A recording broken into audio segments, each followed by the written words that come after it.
Salut à tous, allez on se retrouve aujourd'hui pour la vidéo du déballage du JGRC H49 HW Sol qui me vient de RC Moment. Avant de débuter, comme d'habitude, je vous rappelle de penser à vous abonner à ma chaîne et de me laisser un pouce en l'air ou un pouce en bas pour me dire si le contenu vous a plu. Donc on est parti. Donc il arrive dans une boîte donc marqué ultra fin. Alors ultra fin, voilà, ultra fin folded drone. Qu'est-ce qu'on va avoir de plus? Juste derrière, quelques petites mises en garde. Devant une boîte simple, JGRC, la référence, l'âge. On se retrouve sur une boîte tiroir. Donc on va ouvrir comme ceci. Voilà. Ça nous laisse apparaître directement le drone. Voilà. On va regarder un peu plus dans les détails juste après.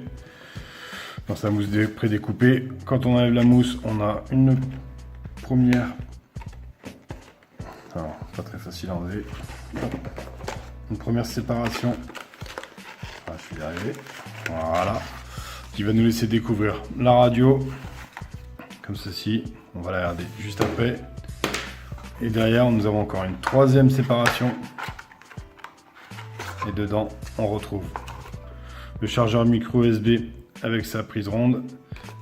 Et des spares en hélice avec la petite clé pour les démonter. Voilà. Hop, on va faire un peu de ménage. Alors, grosse surprise, je n'ai pas eu de mode d'emploi dans ma boîte. J'ai regardé, j'ai vérifié, apparemment il y a un mode d'emploi. Moi je ne l'ai pas. Donc peut-être un défaut d'emballage, comme ça peut arriver. Alors c'est pas grave.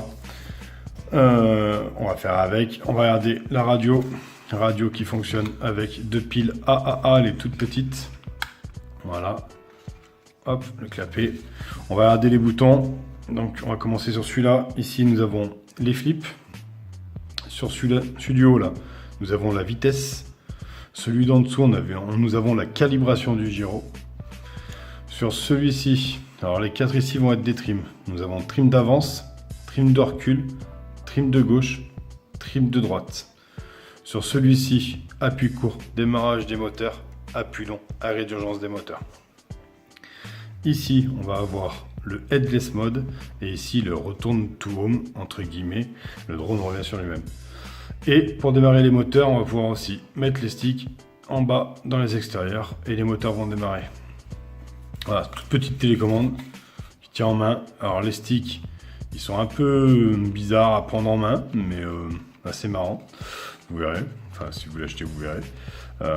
J'aime bien, c'est assez souple, ça accroche pas et pourtant ce sont deux sticks ultra plats, ce qui permet que vous pouvez mettre la télécommande dans la poche sans les abîmer. On va regarder le drone qui arrive comme ceci. Hop, on va avoir sur le côté ici et ici deux boutons.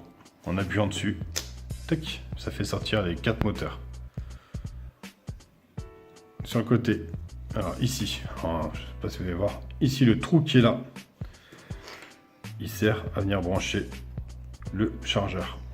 Parce que ce drone là est en batterie intégrée, malheureusement, donc non changeable, donc il faudra le mettre chargé comme ça. En termes de charge, 45 minutes pour pouvoir le charger en plein, en autonomie 5 minutes. C'est vraiment très très court. Même s'il est super agréable à faire voler, c'est très très court. Devant, petite caméra 720p, retour en Wi-Fi avec l'application JGRC que je vous montrerai dans le test de vol. Et puis pas grand chose d'autre. Voilà. Dessus, le bouton démarrer. Alors, est-ce que je vous donne des caractéristiques? Plié, tout plié comme ceci. Tac. Hop. Il fait comme ceci 10 cm. Comme ceci 6,3. Et en épaisseur, il fait 1 cm.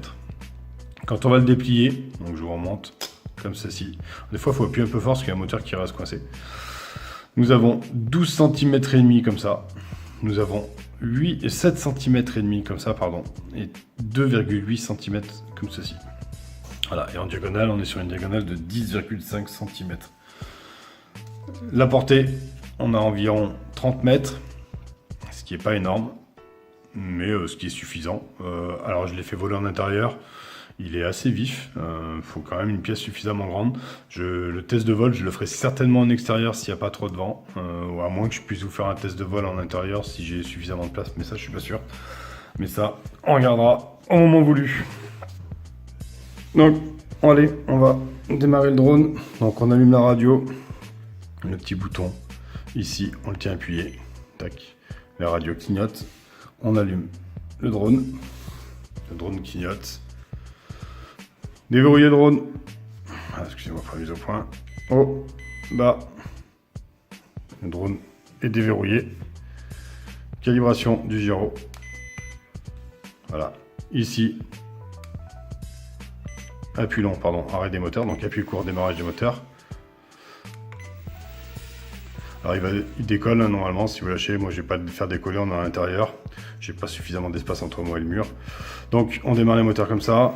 On peut les arrêter en tenant ce bouton là en bas. On peut aussi démarrer les moteurs comme ceci il me semble. Voilà, en tenant longtemps.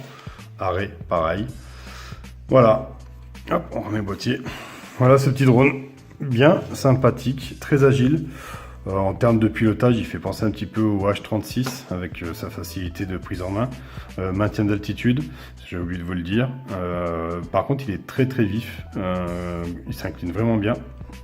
Voilà, donc elle tenir un petit peu loin des murs. Pas de protection d'hélice, bien sûr, hein, parce que sinon on perd l'intérêt d'avoir un drone tout petit. Donc comme je vous l'ai dit tout à l'heure, j'ai fait un test en extérieur s'il n'y a pas trop de vent, parce qu'il pèse seulement 63 grammes. Donc je pense qu'au vent, ça va être assez marrant. Et voilà. Donc, ce drone-là, vous pouvez le trouver sur RC Moment. Je vous mettrai le lien dans la description. Je remercie RC Moment de me l'avoir envoyé gratuitement pour cette revue. Bonne soirée, bon vol et à bientôt dans la prochaine vidéo. Allez, ciao ciao!